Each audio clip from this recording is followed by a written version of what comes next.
Tight. Hey Gemini, I'm back with your cards, so let's get started. The underlying theme or the overarching energy for this mid-month November reading for y'all is the Knight of Wands. The Knight, I see it as a few different things. The first is a message or a messenger, usually of the fire sign variety. That can be Aries, Leo, or Sagittarius.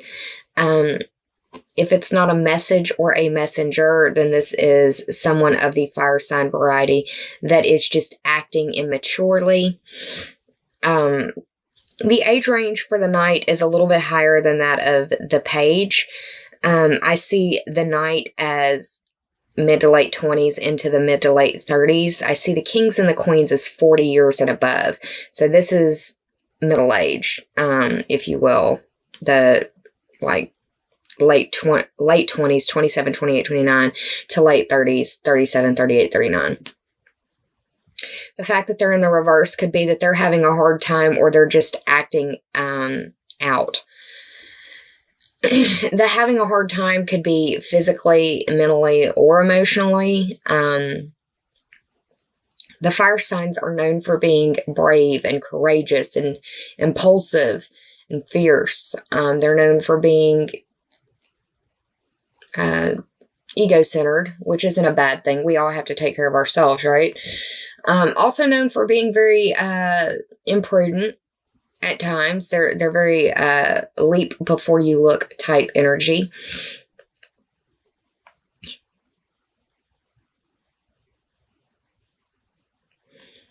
It could be that you are feeling like the Knight of Wands, or you are dealing with somebody of the Knight of Wands energy in reverse.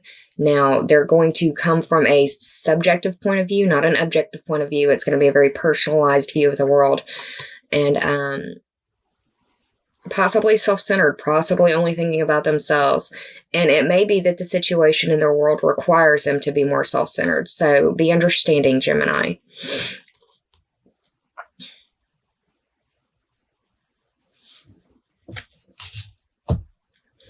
Now, the present card that I received for you, the first card that fell while I was shuffling, is the Page of Swords. This is the younger side energy. This is late teens to late 20s. 17, 18, 19 to 27, 28, 29. Whenever I see a sword, especially a character card, that would be Page, Knight, or King or Queen. Even sometimes the Ace of Swords, just really depends on the reading. But when I see this guy or any of the court cards in reverse with a sword in their hand, it means to me several different things. The first is that you could be dealing with miscommunication. Now, as a reader, I don't like to say somebody's lying to you, because that may not be the case. There are situations and instances where an individual is being dishonest, but they don't know that they're being dishonest. They're just funneling the information that they've been fed. And there could be an air of confusion because of this cloud right next to this guy's head. It could be foggy. It could be nebulous. It could be hard to understand. It could be confusing. They could be confused, or they could be trying to confuse you. So what I like to say about this card is that it's misinformation either through intent or misintent. This could be somebody who is intentionally trying to misinform you or not.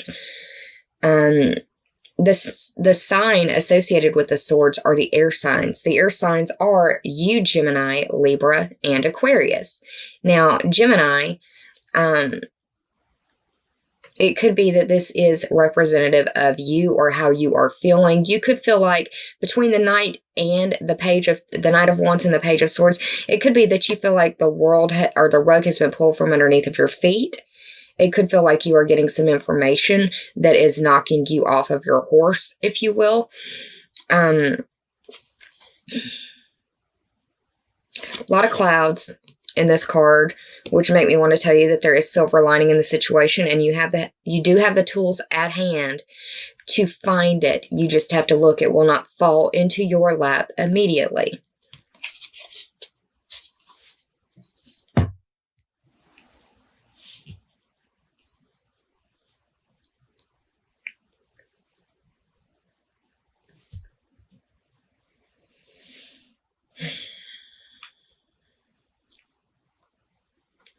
The second card that you received, which is representative of the past, is the Five of Cups. And this is a grief card for me. All in black. But whenever I see this card, I tell the story, I guess, about me a little bit. I see or saw myself in this card very much after the fire, where I was focusing on everything that I had lost, and I wasn't paying attention to the few things that were saved, like, say, my life or my vehicle. You could be crying over spilled milk. The 5 represents the Leo-ruled house of children, creativity, social life pleasures. This is where you fall in love. This is where those butterflies in your stomach, where you've got, where your crushes are born. This is the house of dating. This is the house of where you've got skin in the game, where you really care about those people in your very close inner circles. The cups represent water sign energy, and the water signs are Cancer, Scorpio, and Pisces. You could be dealing with a Cancer, Scorpio, or Pisces, or you could just be feeling very emotional or feeling as though there is some sort of grief in your Leo sector house, dealing with children, creation, social life, or pleasures, or even your romance and dating situation.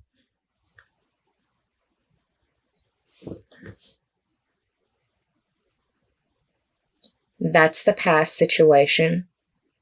The third card,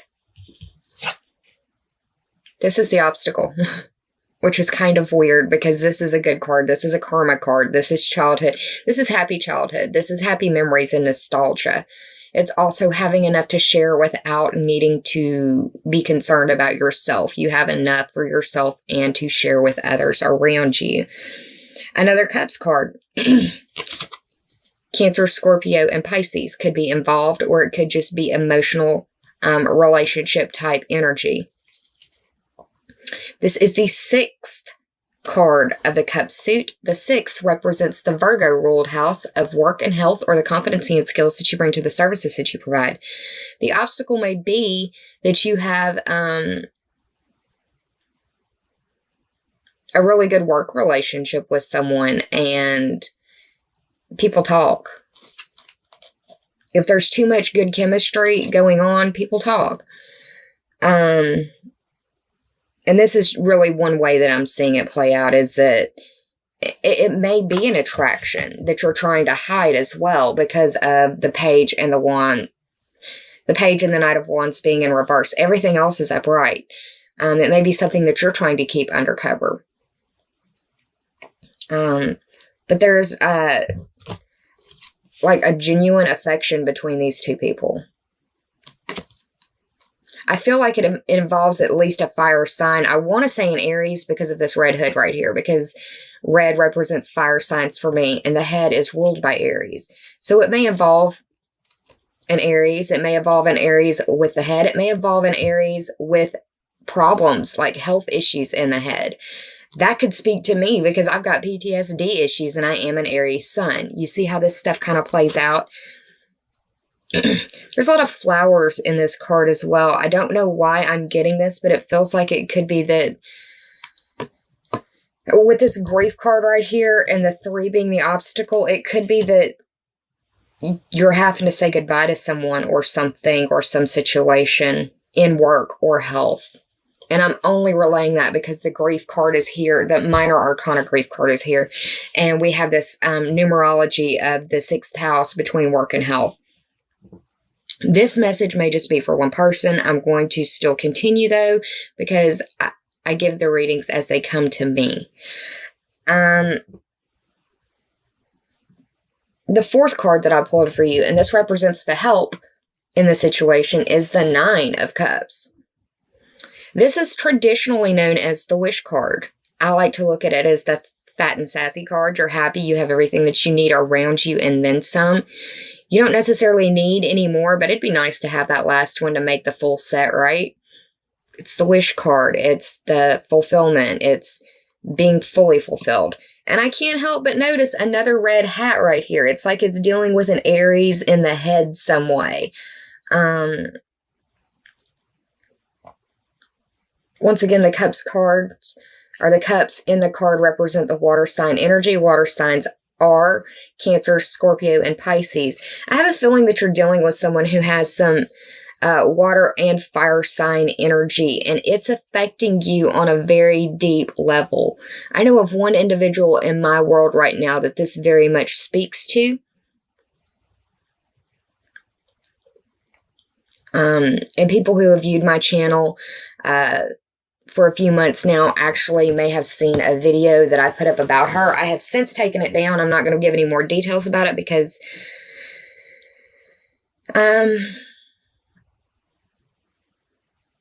really it's not my business. But aside from that, it involves someone that I know is a Gemini and a little girl that I believe has some very strong Aries in her. The final card that I pulled for you, which may be the possible outcome, which makes a lot of sense for me, it's the Nine of Swords.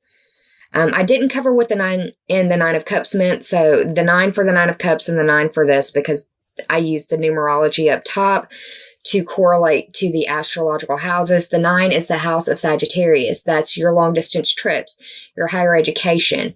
That is philosophy, religion, the study of foreign language, the study of philosophy and religion, the study of astrology, legal system matters, political system matters. It's foreign people, foreign places, and foreign things. And this right here is the Insomnia card.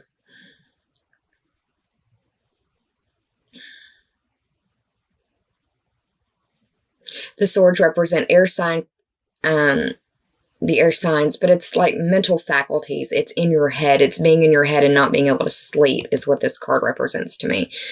And the way that it's across, that's how it looks. It's like this is a present situation, either being misled, or misleading to other people. The past is this 5 of Cups.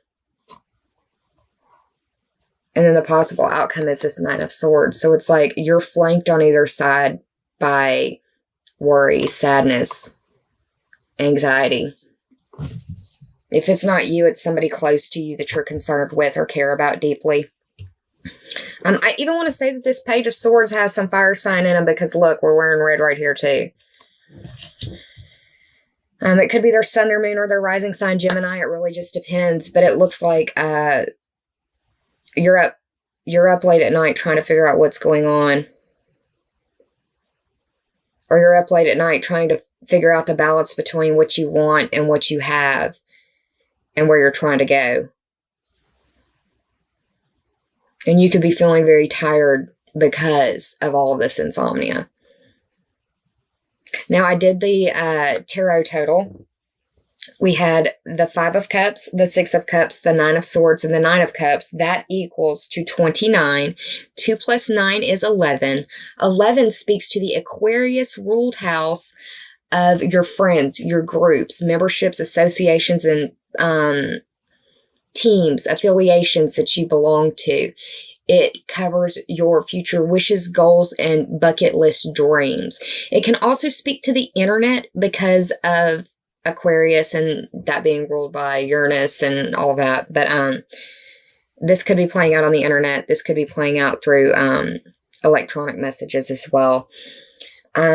We've got Mars going into Aquarius, which is your 9th house, and you've got 2 9 cards up here.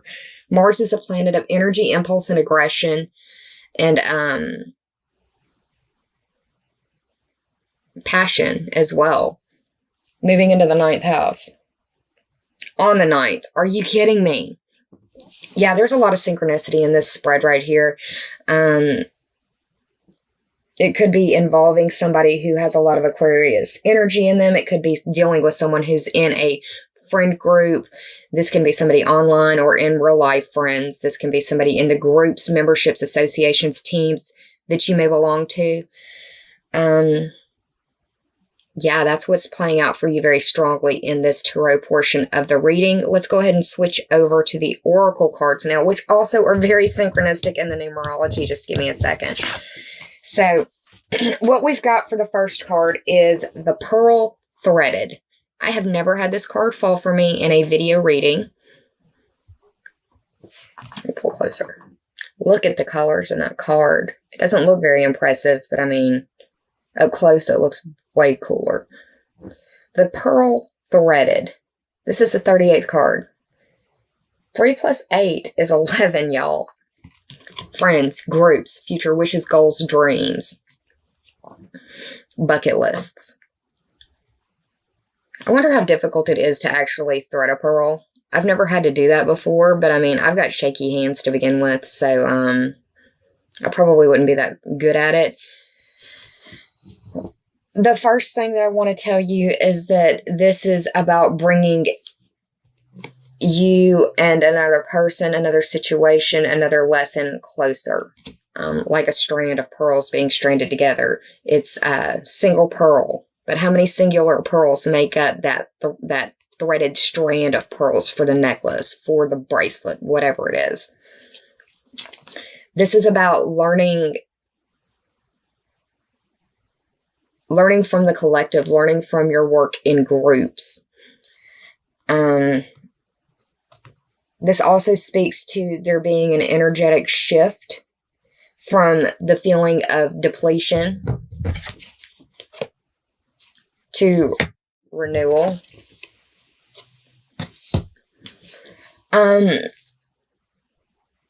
It's a time for honoring your growth in all things. And it's also a time for honoring your transformation. And that right now, this is no longer a time for solitude. You need to lean on the people around you. Now, the poem that went with this card spoke to me, and that's why I'm giving it to you. It says, "Hearts apart, remember love, and time stands still."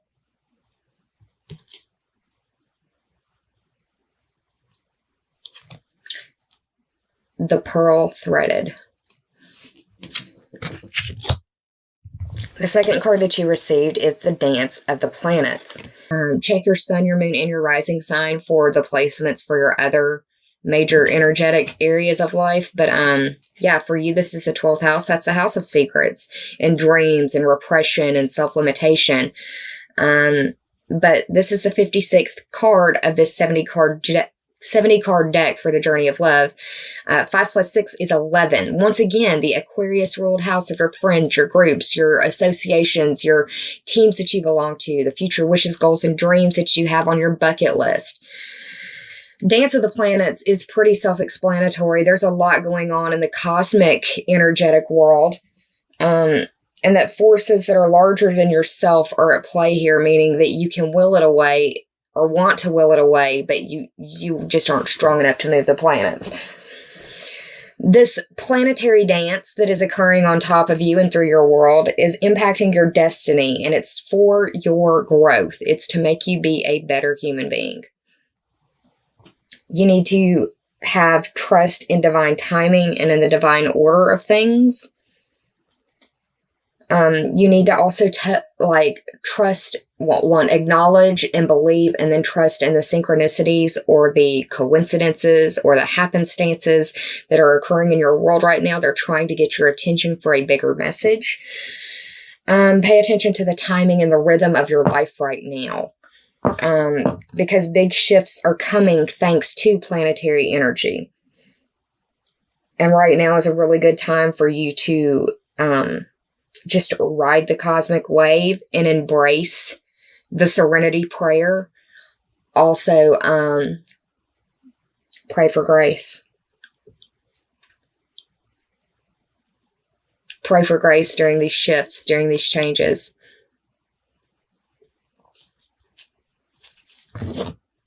So yeah, Gemini, that's what's going on for you for mid-month November. I hope you enjoyed this reading. If you did, please like, share, and subscribe. If you already have, I thank you from the bottom of my very grateful heart.